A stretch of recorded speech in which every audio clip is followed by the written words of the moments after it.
Hello, I'm Puno, and I'm here at Girlboss HQ to guide you through the murky waters of business owning. I know when it comes to business, there are 1,000 voices out there telling you a million things to do, and that means there's going to be a lot of conflicting advice. So I'm going to make it really easy for you. I've done the dirty work, talked to tons of experts, read like way too many online articles, and I'm going to share that all with you. You're welcome. So let's get out your Chromebook and let's make you the girl boss of your dreams.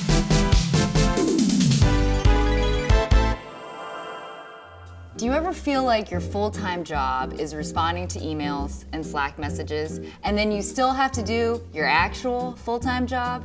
That's not okay. Email culture is out of control. So I'm going to share some tips for how to stay on top of it without losing your mind. I'll lay out when you need to email, when to use Slack, and when a good old-fashioned phone or IRL meeting would be the best. First and foremost, deciding how to communicate with a team member usually 100% depends on the context. What feels right in the moment? Trust yourself. Now, let's go over some general rules. We'll touch on Slack first. Slack is a multi-platform messaging app for teams that allows you to quickly communicate, brainstorm, and collaborate. I usually use the app on my phone and on my Chromebook. So here are your channels, and here are your direct messages for one-on-one communications. Similarly, Slack is perfect for short, uncomplicated questions that require quick responses. For example, which picture do you like better for the website? Great for Slack. But say you need more information or you want your respondent to really just think about something, well then it's best to send it over email. Receiving an email sends a clear mental message to take the communication seriously. So if you want to assign a task, definitely stick with email. Speaking of email, if you want to organize your email to make it easier to navigate, and you do, trust me, here's a quick tip to change your life.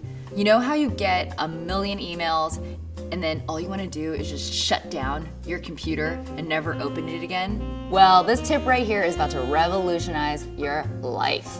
When you're feeling overwhelmed by emails, there's an easy way to get through your inbox fast by delegating to Gmail tasks. Don't leave every request or task email unread. They will just sit there and haunt you while you're trying to get other things done.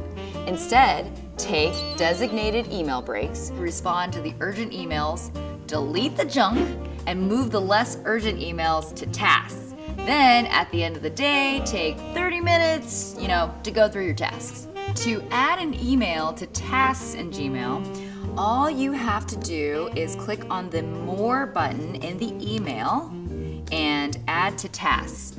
A window will pop up on the bottom right of the screen and bam! Here is your task list for the day. So simple. And your email is clutter-free. Very, very zen. When both of these methods of communication won't do, there's always the phone or a video conference. I know nobody talks on the phone anymore, but hear me out. Sometimes you can figure out something in a 5-minute call or a Google Hangout that would normally take like 15 minutes. Or you might have a sensitive topic that would be better suited to a conversation. Again, you have been talking to people your entire life, so trust your gut here. And then there's the in-person meeting, which lots of times gets a bad rap as a time suck that leaves everyone wanting to bang their head against a window until they mercifully pass out. But meetings can actually be incredibly helpful, especially in instances when you need to get input from an entire team. And fear not, I've got some quick tricks to help you establish and implement non-toxic meeting culture. First, and this is so important, determine if what you need to do has to be an in-person meeting. Second, it's important to establish a clear agenda before the meeting. Third, make sure every person included in the meeting has to be there. Fourth, put someone in charge of keeping meetings running on time. And listen to this person. The listening part is key. Fifth, are we really at fifth? Okay, geez. All right, you might want to consider holding your meetings standing up. I know it's weird, but if you make people a little bit uncomfortable, they'll want to keep the pace moving along so they can get back to the comfy chairs. And finally, this can really work. Set a timer at the beginning of the meeting. Then the meeting has to end the second the timer rings. That's it. If things were left unsaid, then that's where email, Slack, and the phone are for. So to break it down one more time. Number 1, is it a quick question? Use Slack. Number 2, does it require an action item or a longer think and/or paper trail? Email is your go-to. Number 3, is it sensitive? Have a one-on-one conversation. Try a video conference or the phone.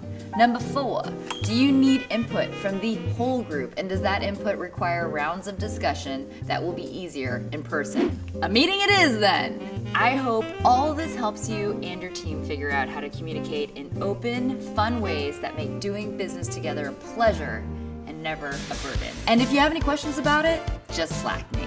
I'm Puno, signing off from Girlboss HQ. See ya!